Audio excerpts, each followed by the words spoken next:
সূরা আদ-দুখান।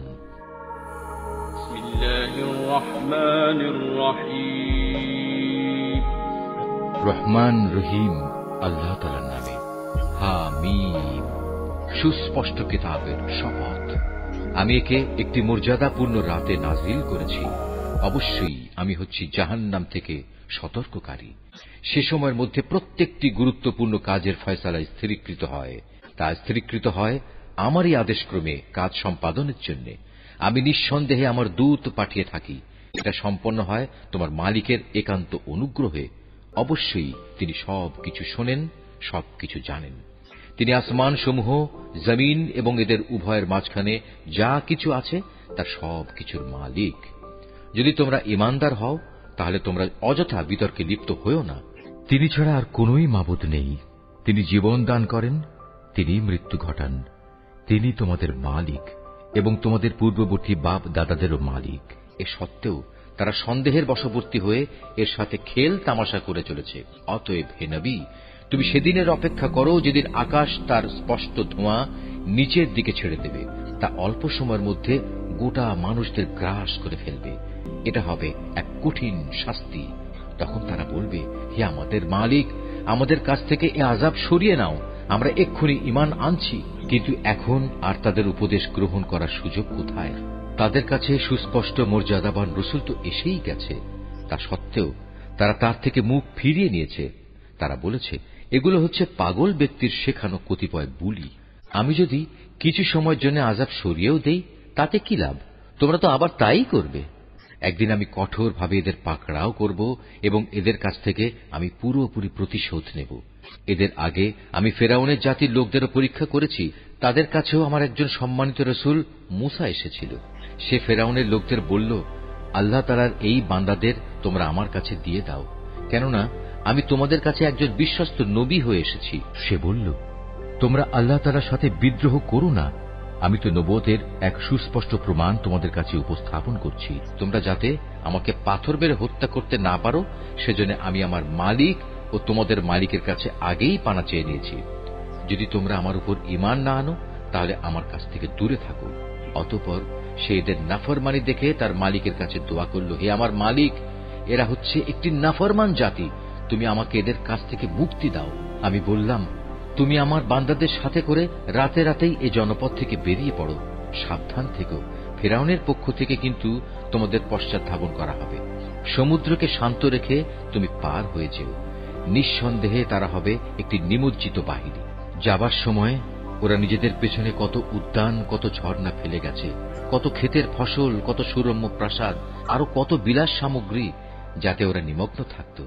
এভাবেই আমি আর এক জাতিকে এ সব কিছুর উত্তরাধিকারী বানিয়ে দিলাম। এই ঘটনার ফলে ওদের উপর না আসমান কোন রকম অশ্রুপাত করল, না জমিন ওদের এ পরিণামে একটু কাঁদল। আযাব আসার পর তাদের আর কোনো অবকাশই দেয়া হল না। আমি অবশ্যই বনী ইসরায়েলদের এক অপমানজনক শাস্তি থেকে উদ্ধার করেছি। ফেরাউন ও তার গোলামীর শৃঙ্খল থেকে তাদের আমি নাজাত দিয়েছি। অবশ্যই সে ছিল সীমা লঙ্ঘনকারী, নাফরমানদের মধ্যে শীর্ষস্থানীয় ব্যক্তি। আমি তাদের বনী ইসরায়েলদের দুনিয়ার উপর জ্ঞানে শ্রেষ্ঠত্ব দান করেছি।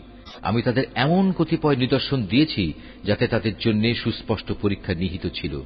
এ মূর্খ লোকেরা মুসলমানদের বলতো, এটা হচ্ছে আমাদের প্রথম মৃত্যু, আমরা আর কখনো পুনরুত্থিত হব না। তোমরা যদি কিয়ামত পুনরুত্থান সম্পর্কে সত্যবাদী হও তাহলে আমাদের বাপদাদাদের কবর থেকে নিয়ে এসো। থেকে কি তারা বড়, না তুব্বা জাতি ও তাদের আগে যারা ছিল তারা বড়?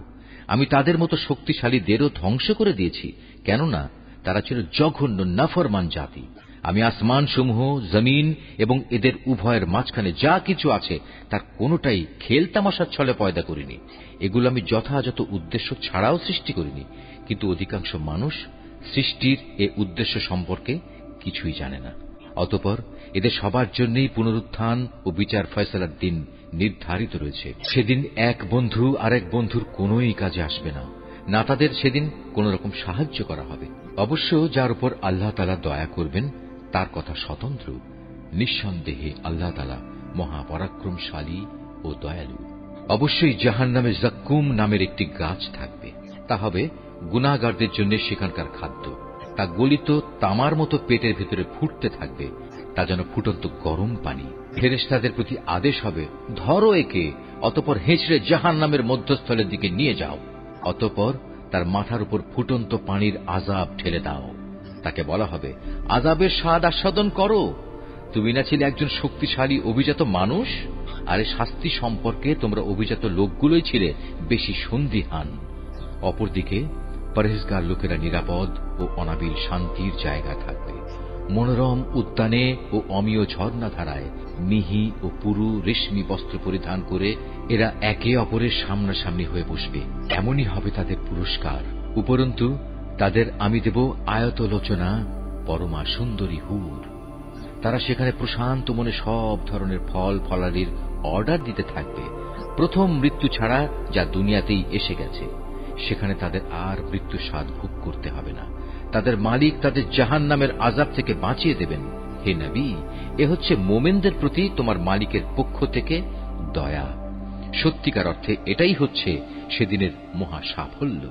অতএব হে নবী, আমি কোরআনকে তোমারই মাতৃভাষায় সহজ করে দিয়েছি, যাতে করে তারা এর থেকে উপদেশ গ্রহণ করতে পারে। সুতরাং তুমি এদের পরিণাম দেখার জন্য অপেক্ষা করতে থাকো। আর ওরা তো প্রতীক্ষা করেই যাচ্ছে।